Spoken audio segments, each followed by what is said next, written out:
दोस्तों आज देव उठनी एकादशी से ही 4 महीनों के शयनकाल से जाग चुके हैं भगवान विष्णु और आज से ही मांगलिक कार्यों की शुरुआत होने जा रही है। शादी, सगाई, मुंडन संस्कार, गृह प्रवेश समेत तमाम मांगलिक कार्य आज से ही शुरू हो जाएंगे। इस बार देव उठनी एकादशी का पर्व 2 दिन है, 1 और 2 नवंबर को। देव उठनी एकादशी के मौके पर भगवान विष्णु की पूजा और तुलसी और शालिग्राम विवाह का विशेष महत्व होता है। ऐसे में आइए देखते हैं कि देव उठनी एकादशी के बाद ये जो शादियों का सीजन शुरू हो रहा 2 नवंबर से ही, इसके बाद इस साल नवंबर दिसंबर में 2 महीनों में और फिर आने वाले साल 2026 में वापस फरवरी से शादियां शुरू होगी। तो साल भर में टोटल 59 मुहूर्त रहेंगे और इसी साल अब तक कुल 17 मुहूर्त बचे हैं। अगर आप भी कुंवारे हैं, आप शादी करने का प्लान कर रहे हैं, तो ये आपको जरूर देख लेना चाहिए। चाहे आप लव मैरिज भी करते हो तो भी अच्छा मुहूर्त, अच्छी तारीख देखकर करते हो तो अच्छा रहता है, कहने का मतलब है कि नहीं। तो चलिए देखते हैं। सबसे पहले तो बात करें नवंबर दिसंबर जो 2 महीने इस साल के बचे हुए हैं, उसमें नवंबर में कुल 14 मुहूर्त रहेंगे और दिसंबर में केवल 3 मुहूर्त रहने वाले हैं शादियों के। 2 नवंबर से ही शादियों का सीजन शुरू हो रहा और इस सीजन का आखिरी मुहूर्त रहेगा 6 दिसंबर को, क्योंकि एक्चुअली क्या है कि दिसंबर में शुक्र ग्रह अस्त रहेगा। यही वजह है कि दिसंबर में ज्यादा मुहूर्त नहीं होंगे। आमतौर पर तो 15 दिसंबर तक शादियों के मुहूर्त रहते हैं। इसके बाद फिर धनुर्मास शुरू हो जाता है तो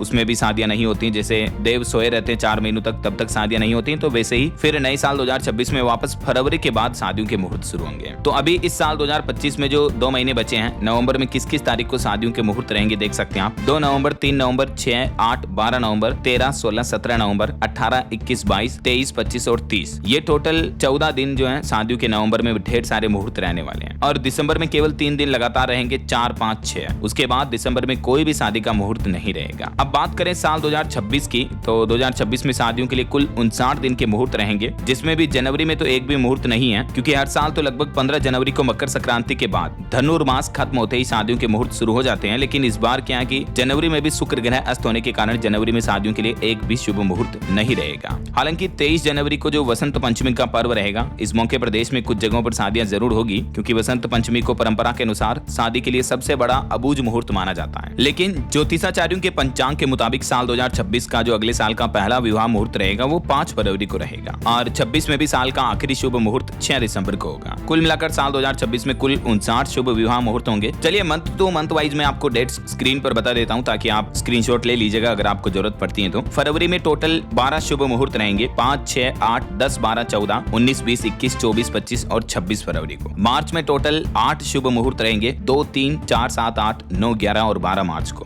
अप्रैल में भी 8 शुभ मुहूर्त रहेंगे और इसी तरह से आप मई में भी ये तारीखों की जानकारी देख सकते हैं। जून में भी 8 शुभ मुहूर्त रहेंगे, 21, 22, 23, 24, 25, 26, 27 और 29 जून को। जून के मतलब आखिरी वीक में जो लास्ट सप्ताह होगा उसमें ये विवाह के शुभ मुहूर्त रहेंगे। बाकी फिर जुलाई में केवल 4 ही शुभ मुहूर्त रहेंगे, 1, 6, 7 और 11 तारीख को। जुलाई के बाद फिर वापस अगस्त, सितंबर, अक्टूबर तक कोई भी शुभ मुहूर्त नहीं रहेंगे। फिर नवंबर एंड में जाकर वापस देव उठनी एकादशी के बाद 21, 24, 25 और 26 नवंबर को शुभ मुहूर्त रहेंगे। और साल 2026 में दिसंबर के महीने में 2, 3, 4, 5, 6 और 11, 12 तारीख पर ये शुभ मुहूर्त रहेंगे। तो ये दोस्तों शादी, विवाह, सगाई, मंडनी को लेकर जो 2025-26 तक के अब बचे हुए महीनों में शुभ मुहूर्त की जानकारी, उम्मीद आपको जरूर जानने मिली होगी। क्या आप शादीशुदा हैं या अगले साल या इस साल शादी का प्लान कर रहे हैं? कमेंट करके बताइए मुझे। यस DLS भाई, अगर आप प्लान करें तो मेनी कांग्रेट्स मेरी तरफ से, और आप पहले से ही शादीशुदा हैं तो आपके अच्छे वैवाहिक जीवन के लिए ढेर सारी हार्दिक शुभ मंगल कामनाएं मेरी तरफ से हैं। इस वीडियो को लाइक और शेयर करना, DLS न्यूज चैनल को सब्सक्राइब करके